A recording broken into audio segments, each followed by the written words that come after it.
Hello, आप लोगों को हमारी चैनल पर स्वागत है। आज की कहानी है घमंडी चूजा की कहानी। एक चूजा था, वो बड़ा ही घमंडी था। न जाने उसे किस बात का इतना घमंड था।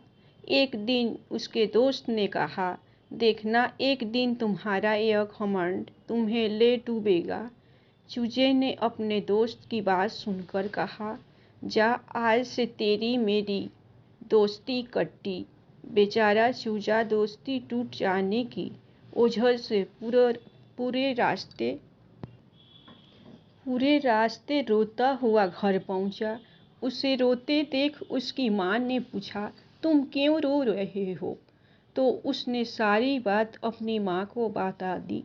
चूजे की बात सुनकर उसकी माँ बोली, तुम्हें अपने दोस्त को ऐसा नहीं कहना चाहिए था, भले ही वह स्वभाव से घमंडी है। खैर, बात उस दिन वहीं खत्म हो गई। इस तरह कई दिन बीत गए। दोनों चूजों की दोस्ती टूटे, मगर उधर घमंडी चूजे को जरा भी दुख नहीं था। एक दिन अचानक उससे खबर मिली, घमंडी चूजा बुरी तरह घायल हो गया है।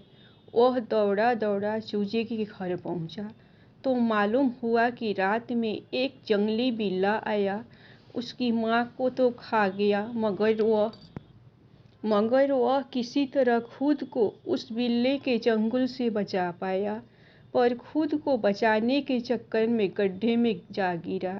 चूजे ने अपने दोस्त को दुख भरी कहानी सुनकर कहा, भले ही उस दिन तुमने मुझसे दोस्ती तोड़ ली थी, मगर मैंने तुम्हें कभी नहीं भुलाया।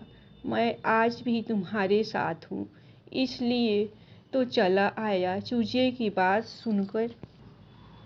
सुनकर घमंडी चूजा रोते हुए बोला, मैंने तुम्हें इतना भला बुरा कहा, फिर भी तुम मेरे दुख में दौड़े चले आए।